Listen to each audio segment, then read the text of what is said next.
Okay, guys, are you ready to see a card trick? Yeah. A magic card trick? Yeah. All right, so here's how we do the card trick. If you stick around to the end, I will show you how to do the card trick. First thing is, you're going to pick a card. We're going to see you go ahead and pick it. And show it to Rayleigh. And show it to the camera, but not me. All right, do you see what it is? Show it to the camera. All right, now you're going to fit it in anywhere you want to. Put it back in. And I'm going to shuffle these all up. In fact, you can shuffle them up. Now, I'm going to make 3 piles, and you tell me which pile your card is in. Ready? Is it in? Middle pile?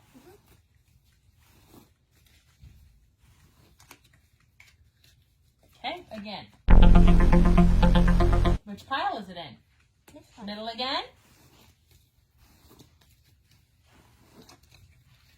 All right, last time. Which pile is it in? This one. Middle again? You guys are good. Okay, here we go. Which card is it? Is it this card? Is that right?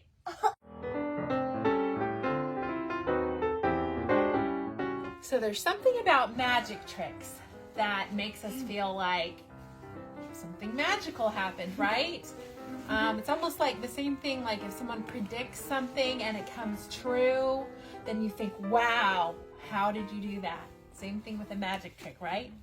Well, after Jesus rose from the grave, the disciples started to learn and figure out some of the prophecies that were from the Old Testament, from hundreds of years before Jesus had been born even. Some of the prophecies that Jesus fulfilled.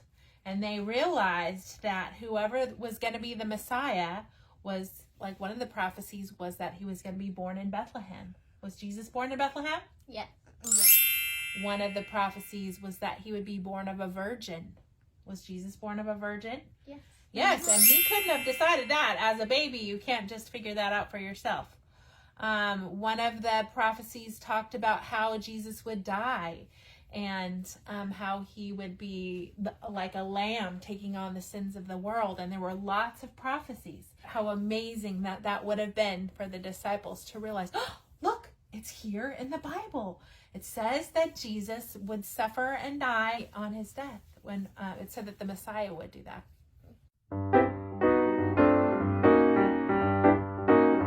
So, this magic trick is something that's real easy, and I can show you how to do it. Are you ready to see how? Yes. Now, I have one question first. What Jesus did, all the miracles that Jesus did, and he died on the cross and he rose from the grave, was that a trick? Was that a magic trick that he did? No. No, it was real.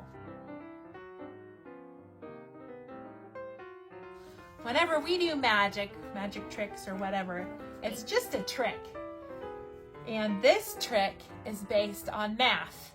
Don't ask me to explain the math, but it's based on math. So here's the first thing. Are you ready? You want a deck of cards, but you only want 21 cards. How many? 21. So you have to go through and you have to count all the cards and make sure you have 21. It doesn't matter which cards. You can have aces, kings, any numbers you want to. It has to be 21. Okay. Okay? So then it's just a matter of, you can have the person pick any card. Let's pick this jack this time so I can show you what we're doing.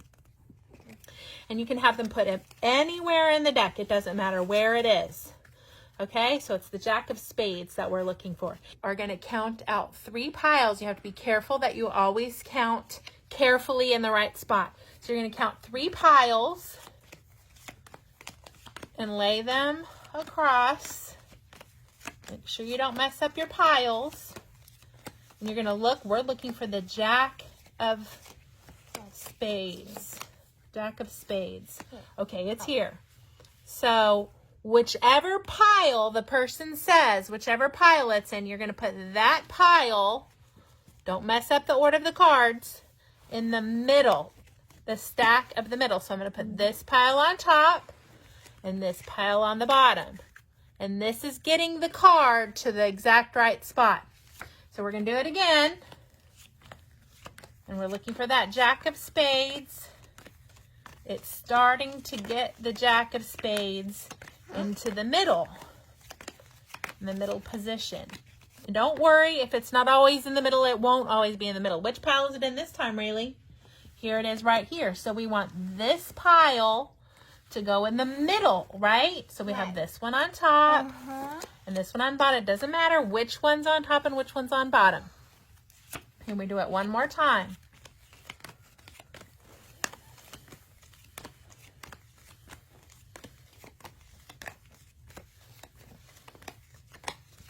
All right, where is he this time? It's this pile again. So again, this pile's going in the middle. That one's on top. This one's on bottom. Now, the thing you need to do here is we count to 11 in our head quietly. So when we're putting all these out, and I could actually count, I could do it this way or I could do it this way. It's going to be the middle card, which is the 11th card. So you listen for number. What number is it? 11. All right, so let's count. Well, usually you do it in your head, but let's count it out loud. 1, 2, 3, 4, 5, 6, 7. Count with me. 8, 9, 10, 11. Now, it's going to be this card. Should we look? It was. But to make it more mysterious, we're going to just keep going for the rest of them. You can even cover up that card if you want to, but you got to remember which one was the 11th card. Rayleigh, do you remember which one it was? Oh, so ta-da! And then everyone's amazed. So, isn't that a cool trick? I want to try. Was it a trick when Jesus died on the cross and rose again? No. Was it a trick when all those prophecies that were written in the Old Testament came true about Jesus? No, they were not a trick. It was because God had that plan from the very beginning that he would save all of mankind by sending his son to die for our sins.